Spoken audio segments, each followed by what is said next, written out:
آج ہم ایک بہت ہی خاص اور پیاری سی پریکٹس کے بارے میں بات کرنے والے ہیں۔ ایک ایسی چیز جو کرنے میں تو بہت آسان ہے لیکن اس کے فائدے بہت گہرے ہیں۔ جی ہاں، ہم بات کر رہے ہیں درود شریف کی۔ چلیے سمجھتے ہیں اسے اور قریب سے۔ اچھا، ایک سوال ہے، کبھی سوچا ہے کہ شہد اتنا میٹھا کیوں ہوتا ہے؟ کہاں سے آتی ہے اس میں اتنی مٹھاس؟ اس کا جواب پتہ ہے، شہد جتنا ہی میٹھا ہے اور اتنا ہی حیران کرنے والا بھی۔ ایک بہت ہی خوبصورت روایت ہے۔ کہتے ہیں کہ پیغمبر صاحب نے ایک بار مدھومکھیوں سے پوچھا کہ تمہارے شہد میں اتنی مٹھاس کا راز کیا ہے؟ تو انہوں نے جواب دیا کہ جب ہم پھولوں سے رس چوستی ہیں نا، تو اس وقت ہم آپ پر درود بھیجتی رہتی ہیں، اور بس یہی درود اس پھیکے سے رس کو میٹھے شہد میں بدل دیتا ہے۔ تو یہ درود ہے کیا آخر؟ کیا ہے یہ پاورفل دعا؟ چلیے آج کی اس بات چیت میں درود شریف کے اس گہرے سمندر میں اترتے ہیں اور سمجھتے ہیں۔ بہت سمپل شبدوں میں کہیں تو درود شریف پیغمبر محمد صلی اللہ علیہ وسلم پر رحمت اور سلامتی بھیجنے کی ایک دعا ہے۔ پر یہ صرف شبد نہیں ہے، یہ تو دل سے نکلا ہوا پیار ہے، عزت ہے، ایک کنیکشن ہے۔ اور یہ بات بہت گہری ہے، ذرا سوچئے۔ بزرگ کہتے ہیں کہ ہمیں ان کی یاد بھی تبھی آتی ہے جب وہ ہمیں یاد کر رہے ہوتے ہیں۔ مطلب یہ کوئی ون وے ٹریفک نہیں ہے، یہ ایک ٹو وے کنیکشن ہے۔ تو سوال اٹھتا ہے کہ ہم درود شریف کیوں پڑھیں؟ اس کا جواب بہت سیدھا ہے۔ یہ اس محبت کا ایک چھوٹا سا جواب ہے جو پیغمبر اپنی امت سے کرتے تھے اور کرتے ہیں۔ یہ اس یاد کا ایک شکریہ ہے جو وہ ہمیں ہمیشہ کرتے ہیں۔ سوچئے ذرا، وہ ہمیں کب کب یاد کرتے رہے؟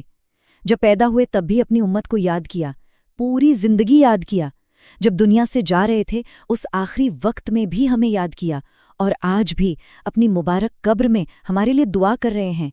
تو ہمارا یہ درود پڑھنا اسی بے پناہ محبت اور یاد کا ایک چھوٹا سا ننھا سا جواب ہے۔ تو اب بات کرتے ہیں کہ اسے کیسے اور کتنا پڑھنا ہے، اور یقین مانیے یہ اتنا آسان ہے، اتنا سمپل ہے کہ آپ حیران رہ جائیں گے۔ یہ دیکھیے، سب سے چھوٹا اور سب سے آسان درود، صلی اللہ علیہ وسلم، بس اتنا سا۔ اسے پڑھنا کتنا آسان ہے اور اس میں وقت تو بالکل بھی نہیں لگتا۔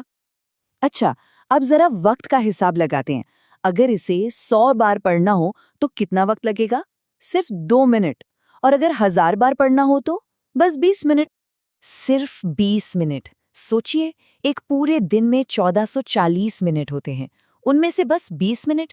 کیا ہم اس ہستی کے لیے جنہوں نے اپنی پوری زندگی ہمارے لیے گزار دی اتنا سا وقت نہیں نکال سکتے؟ یہ 20 منٹ ہماری زندگی کو پوری طرح سے بدل سکتے ہیں۔